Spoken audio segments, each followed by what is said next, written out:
So, I want to start the assembly really by saying a big thank you. It's been a strange week in school. If we think back to earlier in the week, we had our assembly with Mr. Benson when he was talking about the situation with the coronavirus. There's been lots and lots of coverage in the media that I'm sure you and your families have been keeping up to date with. And we've been talking as a staff group about how admirable your reaction has been. You've been really calm around the building. You've been asking really sensible adult questions about what's going on. And we've been really impressed. Probably the most common question, and I think arguably the most sensible question a lot of you are asking is, will school close? And I'm going to give you exactly the same answer, word for word, that we gave to teachers yesterday in a teacher meeting. And that answer is really simple. The first is we don't know if we'll close. And the second is that if we do close, we don't know when that will be. But it would be really irresponsible of us as a school and an organisation not to plan ahead. Every single big organisation in the country is going to make a plan in case something unexpected happens. And this assembly today is really just talking you through step by step our plan to keep your education going and make sure that your education is really effective if we do have to close the school building. The other quite interesting thing about this assembly is I'm not just speaking to the people in the theatre, there are also some people who've had to stay home, and so this message is going to be delivered to them as well. So, in some ways, I'm actually quite relaxed. Compared to some schools, we are in a great position because KAA students are so intrepidous and so resilient. One of the things I love about working here is that every single student is mature, they're independent, they deal well with setbacks, deal well with the unexpected. And that means that this process we might have to go through is going to be a lot easier. Now, let me be clear, every single teacher in the building remembers what it's like to be your age. And there is going to be, initially, if we do close, a little bit of this kind of reaction. But we know that our students are mature enough, independent enough, responsible enough to make sure that that only lasts 1 or 2 days maximum. It's only going to be the most immature students in the school, the really childish people, who allow that feeling of, yes, school's closed, to last for more than 1 or 2 days. Because looking around the theatre, I can see lots and lots of very mature students who know that our education is precious. And if we let it slip, and we don't carry on educating ourselves, we're going to fall behind the rest of the country and the rest of the world pretty quickly. Now, the first thing I need to make clear is that actually not an awful lot is going to change. We are working really closely with your parents to make sure that your day at home is as clearly structured as possible.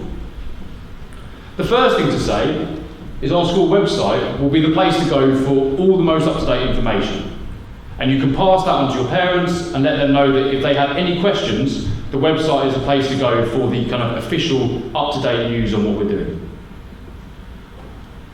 The second thing to say is that your teachers will still be at work, just not in the building. So you'll be working at home and following your timetable. Your teachers will be at home, following their timetable, setting you lessons, planning you lessons, reading your work and giving you feedback. Your parents will know what you're expected to do. So really, apart from the physical location of things, not much is changing. And the way I've started to think about it is this. Yes, it might be that the building shuts, but the school will still be open.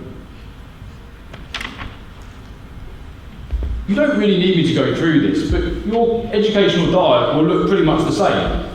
You're going to keep this emphasis on reading. We know how important reading is, and there's not a single student in this room that's going to stop reading. Half an hour a day minimum, I would recommend an hour, keeping a log of what you're reading, keeping a track of those characters and the plot lines in your books. You're going to have your timetable as normal, And there's going to be a whole section on KAA Online called Intrepidus Learning. Now, looking randomly out of the audience, I can see people who will want to go the extra mile.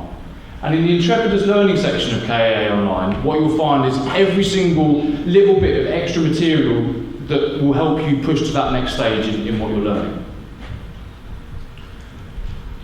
So in the headlines, we've been seeing that there will be a substantial period of disruption to our lives. And the question I want to ask you is, if everyone's having to deal with this disruption, how are you going to deal with it as a resilient, independent, mature KAA student? And that's what this assembly is about, really, talking you through how we're going to deal with it as a school community to make sure that things go really well. The first thing I want to talk about is very, very basic, and half of you won't need this at all, but I feel obliged to say it. We need to be adult and mature about our routines. If your days start to look like this, you will fall behind very, very quickly. Being organised, being mature, and developing excellent adult study habits is going to be really important to make the most of this period. We want your working life at home to look more like this. You are going to get up in the morning. Sounds obvious, but some of you will try not to. You are going to have some breakfast. We know the science says if we don't eat in the morning, our brains don't work, so you're going to do that. You're going to wash, make yourself feel good, ready for the day. You're going to set up your workspace, make sure your laptop's charged, make sure you've got the right equipment you need for the day. You're going to hand in your phone to your parents. There is no adult in this room who can work properly with their phone right next to them.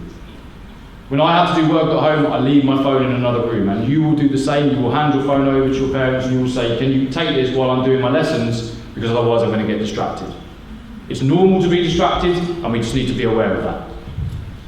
You're going to take regular breaks, and that's one of the nice things about being at home, is you can pop and get a drink. You might want to nip outside, get some fresh air. And at the end of the day, you're going to check what you have the next day. The bottom line is, it is your responsibility to adopt these routines. If we're saying that things are going to be disrupted, you're going to have to adapt. And because you're resilient, you're going to be able to do that, but you're going to have to think carefully about what your routine looks like. Okay? The second thing you're going to have to do to cope with this disruption is become an absolute expert in this thing called Google Classroom. Now, it's an absolute pleasure to work in a school where I know 90% of students are comfortable with this already.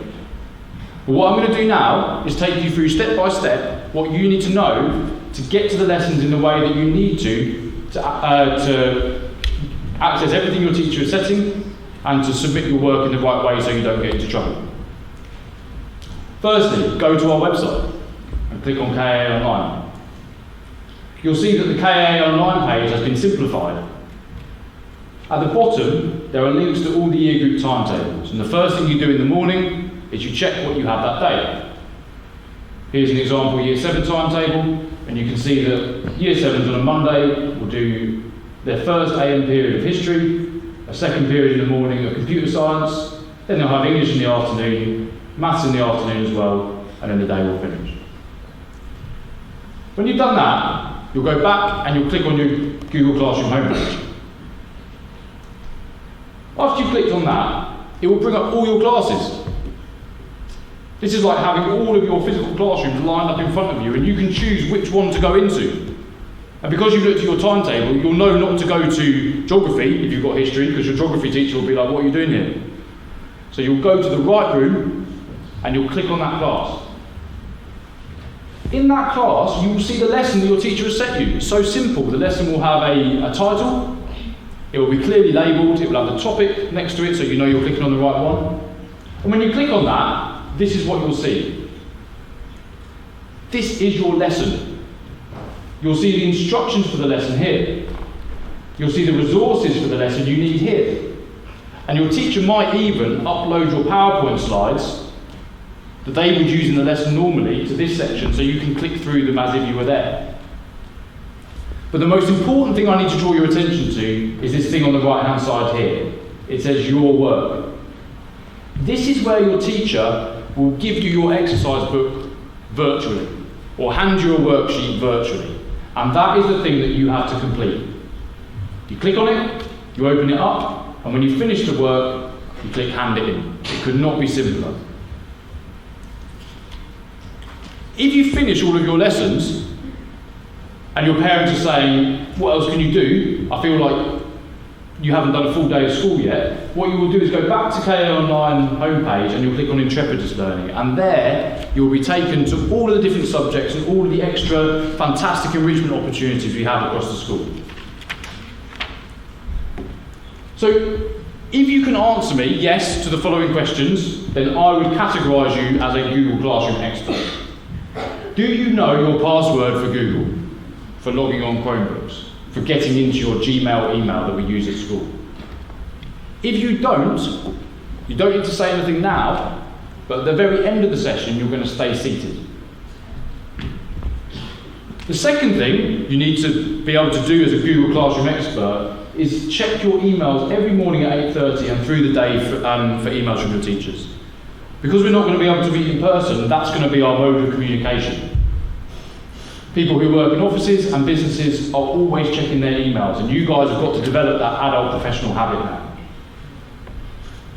And finally, if you're a Google Classroom expert, you're going to take responsibility for meeting those deadlines.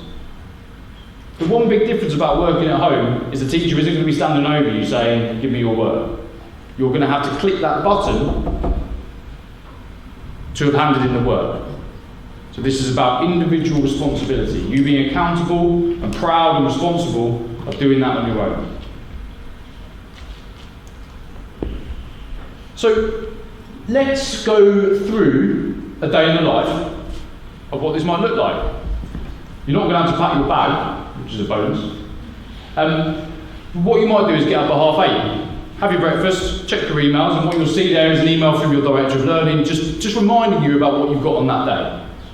You might have a couple of emails from teachers just giving you some feedback on some of your work, but probably it'll just be a reminder about your timetable. You're going to go onto KAA Online and you're going to look at what you've got. You're going to go into your classroom. You're going to click on your English classroom, you're going to go into your English lesson. You're going to complete the work, you're going to submit the work, and you're going to have a short break. Then you're going to sit down and do your science work. Again, click on your science classroom, complete the science work, hand it into your science teacher, have a little break. These tutorial periods are really easy to explain. The vast majority of you won't have anything on them, but some of your teachers might want to arrange one-to-one meetings or small group meetings to discuss how things are going. So you might find when you log onto your emails in the morning at 8:30, there's an email from Miss Gurnell saying, hi, I'd like to have a chat with you at 12 o'clock on Wednesday. And you can write that in your planner, and you know that that's coming up, and you know to speak to her.